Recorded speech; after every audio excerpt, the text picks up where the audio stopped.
मेरा कोई नहीं है आपके सिवा। तो जो जो आपने अपना मान रखा उसे वो घसीट लेंगे, क्योंकि वो कर तुम अकर तुम अन्यथा कर तुम सर्व समर्थ है। दो प्रकार से, या अंदर से विवेक से वैराग्य प्रकट करके, या बाहर से राग ही हटा लेंगे। वो जगह नहीं रखेंगे जिसे आप अपना कह रहे हो। तैयार रहना। और यदि वास्तविक हृदय से ऐसी बात आ जाए तो उसी समय वो महात्मा हो गया। उसी समय करो सत्य, सत्य माने तत्काल, क्षिप्रम भवति धर्मात्मा। उसी समय बहुत जल्दी वो महात्मा बन जाता है। कितना सुंदर सिद्धांत है। रहो न कबहू कतहू कछु मेरो अपनो काम। अब अपने लिए कोई कार्य नहीं रह गया है। अपने लिए कितना कार्य था कि संसार में कोई हमारा न रह जाए। लोग रोते हैं इस बात पर, हमें संसार में कोई प्यार नहीं करता, कोई अपना नहीं। तो यही तो सिद्धि है। आओ इधर, हमारे मार्ग में ये लाभ है कि कोई हमें प्यार न करे। भरतरी जी ने भगवान शंकर से प्रसन्न हुए, प्रकट हुए तो वरदान मांगा कि कभी कोई सम्मान से मुझे एक टुकड़ा भी न दे, क्योंकि ये सम्मान, ये प्यार प्रभु से विमुख कर देता है। देखो हम जी तुम्हारे बिना जी नहीं सकते, तुम चले गए तो मेरा क्या होगा। अब उसकी बात में ही समझो तुम्हें कितना प्यार कर रहा हो। क्या कह रहा है? तुम चले गए तो मेरा क्या होगा। ये प्यार है। क्या सोच रहा है वो? मेरा क्या होगा। बस पकड़ लो, कोई तुम्हारा लगे। कोई तुम्हें जो बहुत प्यार करता हो उसकी बात सुनना। उसमें आप अगर विवेक जागृत है तो उसमें गंध मिलेगी केवल स्वार्थ की, केवल स्वार्थ की। कहीं किसी कोने में तुम्हें प्यार नहीं मिलेगा। पूरी प्यार की जो स्वांग भरी वृत्ति है उसमें केवल स्वार्थ नृत्य कर रहा होगा, केवल वासना नृत्य कर रही होगी, केवल कामना का तांडव होगा। बस विवेक से देखना। अगर विवेक नहीं तो सब फंसे हुए तो उसी में है। प्रभु कह रहे हैं कि जब साधक भगवत आश्रय नहीं लेता तो कहीं ना कहीं उसके हृदय में भोक्ताव करता भाव बना रहता है, अहंकार के कारण। फिर वो विषयों का चिंतन करता है। बहुत ध्यान देने योग्य बात है। विषयों का भोग तो बाद की बात है। हमारी दुर्गति का प्रधान कारण विषय चिंतन है। इसलिए भगवान ने कहा है कि जो मेरा चिंतन करता है निरंतर, उसके लिए मैं सुलभ हो जाता हूं। अनन्य चेता सततम यो माम स्मरति नित्यसः तस्याहं सुलभा पार्थ। मैं उसके लिए सुलभ हो जाता हूं। अब यहां ध्यान देना है कि विषय क्रिया नहीं हुई, लेकिन केवल चिंतन आपके हृदय को बर्बाद कर देगा। इसलिए कहा गया कि एक क्षण भी भगवत चिंतन छूटा तो हानि हो गई। ऐसे संस्कार गलत अंदर डाल देगा, वो जलाते रहेंगे। मन जो है ना ऐसी स्थिति पैदा कर देगा कि ये ज्ञान विज्ञान आपकी समझ में ही नहीं आएगा। ध्यायतु विषयान पुंसः। प्रभु का आश्रय ना लेने के कारण, प्रभु के परायण ना होने के कारण, निरंतर भगवत चिंतन ना होने के कारण जो अंतर होता है वो विषय चिंतन होता है। ध्यान देना। दीर्घकाल निरंतर सत्कार सेवितो दृढ़ भूमि। जब दीर्घकाल तक निरंतर भगवत चिंतन का अभ्यास किया जाता है तो दृढ़ भूमि वो इतना पक्का हो जाता है कि फिर आप छोड़ना भी चाहो तो नहीं छोड़ सकते। जैसे विषयी पुरुष भले कहीं भागवती के स्थान में भी बैठा हो पर वो अपना ही दृश्य देखेगा, अपना ही चिंतन करेगा। ऐसे भागवती पुरुष भले ही वो विषय प्रपंच में बैठा हो लेकिन वो अपना ही दृश्य देखेगा, अपना ही चिंतन करेगा।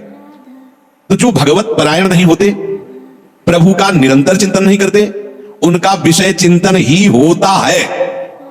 वो विषय चिंतन ही करता है ऐसा नहीं करे, स्वाभाविक होता है विषय चिंतन उससे, क्योंकि भगवत परायण नहीं है, निरंतर भगवत भजन का अभ्यास नहीं किया। तो होगा क्या? विषयों को भोगता रहा है। उसी कर्तव्य भोक्तत्व भाव का चिंतन होता रहता है। ये बहुत खतरनाक स्थिति। प्रायः इसी स्थिति में पूरा संसार है। बैठे बैठे बस वही चल रहा है। ये किया, वो करूंगा, ऐसा बना लिया, वैसा बना लूंगा, अब इतना ऐसा हो जाए, फिर वैसा हो। और ये सब का सोचते सोचते काल आ गया, मृत्यु, शरीर छूटा। अब जो सोच रहा था, जो सोचा, उसके परिणाम से दूसरी योनि मिली। बस यही चक्र चल रहा है। जब ये प्रभु का चिंतन करता है तो संसार का चिंतन जो स्वाभाविक होता रहता था अब हो तो रहा है। देखो ना, जैसे हम नाम जप करते हैं, भगवत चिंतन की चेष्टा करते हैं तो बड़ी जोर से गंदगी आती है। ये सबका अनुभव है जो भजन करते हैं। बड़ी जोर से, जैसे कि दरिया में उफान आ गया हो। एक से गंदी से गंदी, मतलब जो आपको भी लगेगा कि यार ऐसी बात कैसे हो सकती है। बिल्कुल घृणित। वो आराध्य देव पर घृणित भाव, वो अपने गुरुदेव पर घृणित भाव, वो कुछ भी डरना नहीं। तो समझना, ये आपके तो आपको लगेगा कि कितना नीच हूं, कितना गंदा हूं, क्या क्या सोच रहा हूं, कैसे, मतलब कुछ नहीं। समझना, बिल्कुल तटस्थ भूमिका होनी चाहिए। मैं थोड़ी सोच रहा हूं ये सब गंदी नाली के कीड़े की तरह मन इंद्रिया भोगों में रहे, अभी गंदगी फेंक, बिल्कुल तटस्थ। अरे मैं प्रियाजू के लिए क्या सोच रहा हूं, मैं लालजू के लिए क्या सोच रहा हूं, और मैं गुरुदेव के लिए क्या, बिल्कुल नहीं। ये बेईमान लोग हैं, ये हमको भयभीत करेंगे, हमारी निष्ठा बिगाड़ेंगे, हमारा भाव बिगाड़ेंगे। बिल्कुल नहीं मानना। ये हम बहुत खूब अनुभूत सोची समझी बात कह रहे हैं, खूब साधकों से मिली हुई बात। ये अपने आराध्य देव पर ही गलत भाव कर लेगा, ये अपने गुरुदेव पर भी गलत भाव कर लेगा। आपको डरना नहीं है, ये किसी भी तरह से आपको हटाना चाहता है। जहां आप भगवत चिंतन में लगे, अब भगवत चिंतन आपके हृदय में आए हुए या बसे हुए या पुराने संस्कार सब मिटाएगा। बिल्कुल आपको चिंता नहीं करनी।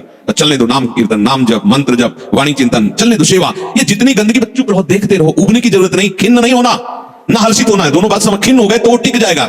ऐसा क्यों नहीं है? उसमें गंदगी, जब धुलाई हो रही तो निकलेगी सब बाहर। शांत एकदम, बहुत गंभीर होना चाहिए उपासक इस स्थिति वाले को। एकदम घबराना नहीं चाहिए। वो फिर अच्छी बातें भी डालता है जो संसार में सुखद मानी जाती है, उसमें आपको हर्षित नहीं होना, तटस्थ। यहां तक कि वो भागवतिक बातें भी डालेगा तो आपको भी गंभीर रहना है, क्योंकि वो थोड़ी देर जब समझ गया कि ये भागवतिक बात को सुनता है, तो जहां भागवतिक बात दी आप सुनने लगे तो अपनी पेशगी कर देगा, आप समझ ही नहीं पाओगे, दस्तखत करवा लेगा। बहुत चतुर है, इसीलिए सबसे बड़ा चतुर सृष्टि में कौन है? रामायण भजते चतुर नर, उसे सुजान कहा गया है, क्योंकि इन सब चतुरों को भी काबू में करने की सामर्थ्य भगवान नाम जापक में है। एक एक हरकत वो मन की दिखता रहता है, एक एक हरकत छोटी सी छोटी उसकी चेष्टा। अच्छा समझ में आ रहा है? ठीक, कुछ नहीं, कोई नहीं बिगाड़ सकता, बस आप झुकना नहीं। इस पे बाहर की बात नहीं कह रहे, यहां की बात। आप उदास मत होना, आप निराश मत होना, और आप इनके आगे झुकना नहीं, दुष्टों के समुदाय के आगे। एक से एक पेशगी देंगे, आपको निराश करने की चेष्टा करेंगे, आपको ऐसा कर देंगे कि लगेगा इस भोग के बिना तो हम जी नहीं सकते, अब ये भोग भोग ले, फिर भगवान मिले या ना मिले। झुकना मत इनके आगे। ये दुष्ट प्रवृत्तियां आपको रौंदने की चेष्टा कर, और आप तभी नहीं झुकेंगे जब मत परायण भगवदास। अगर भगवदास रही तो बातें बोलते रहो, कुछ चले होने वाला, वो अपने आप वहीं आपको आकर्षित कर लेंगे। तो जो भगवत आश्रय छोड़ चुका है और संसार का आश्रय लिए है, तो चाहे जितनी चतुराई करे, संसार का ही चिंतन होगा, और संसार का चिंतन है विषयों का चिंतन, और विषयों का चिंतन है दुर्गति। स्पष्ट समझ लीजिए, क्योंकि विषय चिंतन में राग, प्रियता, आसक्ति पैदा होती है। जैसे विषय चिंतन होता है, उस विषय चिंतन के प्रति राग होता है, प्रियता होती है। अगर ये वस्तु मिल जाती आज खाने को, ये भोगने को, ये देखने को, ये सुनने को, मजा आ जाता, आनंद आ जाता, ऐसा राग, प्रियता और आसक्ति और विषय सेवन की ललक अब रहा नहीं जा रहा। ये कब शुरू हुआ? विषय चिंतन से। ध्यान रखना, ध्यायतो विषयान पुंसः संगस्तेषु उपजायते। विषयों का ध्यान करने से, चिंतन करने से विषय संग अर्थात आसक्ति उसके हृदय में प्रकट होती है। अब तो रहा नहीं जा रहा, अब वो भटक रहा है, क्या करूं, कैसे करूं, कहां वो पाऊं, ललक रहा है। बड़ी दुर्गति की ये स्थिति होती है। प्रायः हर साधक इस आग से जल करके आगे निकलता है। आग बुझाने की चेष्टा मत करना, इसमें अगर आपने थोड़ी भी बैलेंस बनाने की कोशिश की तो मार्ग छूट जाएगा। इस आग से ही निकलना है, पक्का तय करो। आग को बुझा करके निकलना है, कभी नहीं, निकल ही नहीं सकते। और जब आप इस आग में कूदोगे तो आग जलाएगी नहीं, चंदन हो जाएगी। बाहर से तुम्हें लपटें दिखाई देंगी, और जब अंदर प्रवेश करोगे कि हे प्रभु आपके लिए मैं जलूंगा, तो कहीं भी धुआं भी प्रवेश नहीं हुआ विभीषण के घर में। पूरी लंका राख हो गई, एक विभीषण कर गृह, पूरा संसार जल रहा है, कामाग्नि क्रोधाग्नि लोभ, लेकिन भक्तों के हृदय में उसका धुआं भी प्रवेश नहीं करता, क्योंकि वहां भगवान का आश्रय है। विषयों का सेवन शरीर से भी ज्यादा घातक है मानसिक सेवन। समझना, साधक क्या समझता है कि मैंने कोई क्रिया तो की नहीं, अच्छा बहुत चतुर है, मानसिक पाप लगता नहीं, कली कर एक पुनीत प्रतापा, मानस पुण्य होए, और नहीं पापा तो बैठे बैठे बस। गलत बात समझिए, शारीरिक सेवन से ज्यादा गंदगी पैदा होती है मानसिक चिंतन से। शारीरिक सेवन से उतना सुखासक्ति नहीं पैदा होती जितनी मानसिक चिंतन से। देखना खुद, जब ये मन आपको किसी भोग के लिए आकर्षित कर रहा हो तब देखना कैसा वो सुख देता है, और जब आप उसी भोग को भोग रहे होंगे तब देखना फिर लगता है कि वो तो जो चिंतन में था वो तो समझो शारीरिक क्रिया से ज्यादा घातक मलिनता पैदा करता है मानसिक भोगों का संयोग। उसमें विषयों की विशेष आसक्ति पैदा हो जाती है, वो ऐसी प्रियता होती कि बार बार हृदय को चूर चूर करती रहती है। तब देखो ना संसारिक पुरुषों को, देखो ना, अब वो विषय सेवन करे चाहे ना करे, विषय राग उसका नाश कर चुका। ये बहुत समझने की बात है। हम किसी से मिलते नहीं, हम किसी से, लेकिन एकांत बैठकर अगर आप मन के साथ विषयों में विचरण कर रहे हैं तो आप में और एक घोर संसारी में कोई अंतर नहीं है। संसारी को तो एक दैन्यता भी रहती कि मैं बड़ा नीच हूं, कामी हूं, और अपने अंदर एक अहंकार रहता है कि मैं बैरागी हूं, मैं महात्मा हूं। समझते रहे ना, शरीर से क्रिया नहीं हुई पर मानसिक आप उसका संयोग सुख चिंतन के द्वारा, तो आप बहुत मलिन हो रहे हैं, आप अपना बहुत बुरी तरह से पतन कर रहे हैं। ये भगवत वाणी है। तो होता है ना स्वाभाविक, उसमें हम क्या कर सकते हैं, उसमें नाम जप कर सकते हैं, आप वही तो डिलीट करेगा, चतुराई नहीं। कई बार सत्संग में कहा, कुछ भी चल रहा है अंदर, मन फेंक रहा है, राधा राधा राधा राधा, ये जो आपका राधा राधा चल रहा है ना, एक भी चाल उसकी नहीं चलने देगा। वो चाहे जो विषय सेवन की बात, विषय सुख की बार बार राधा, तो वो जलाएगा तुमको। बंद करो ये राधा नाम, पहले हम जो पेश कर रहे हैं उसमें तन्मय हो, बस आप छोड़ना नहीं तो हानि हरिवंश के नाम अंतर पड़े, कहे हनुमंत विपत्ति प्रभु सोई जाओ तो सुमिरन, यही विपत्ति फंसा देगा। अरे बहुत विचित्र है, बहुत विचित्र है।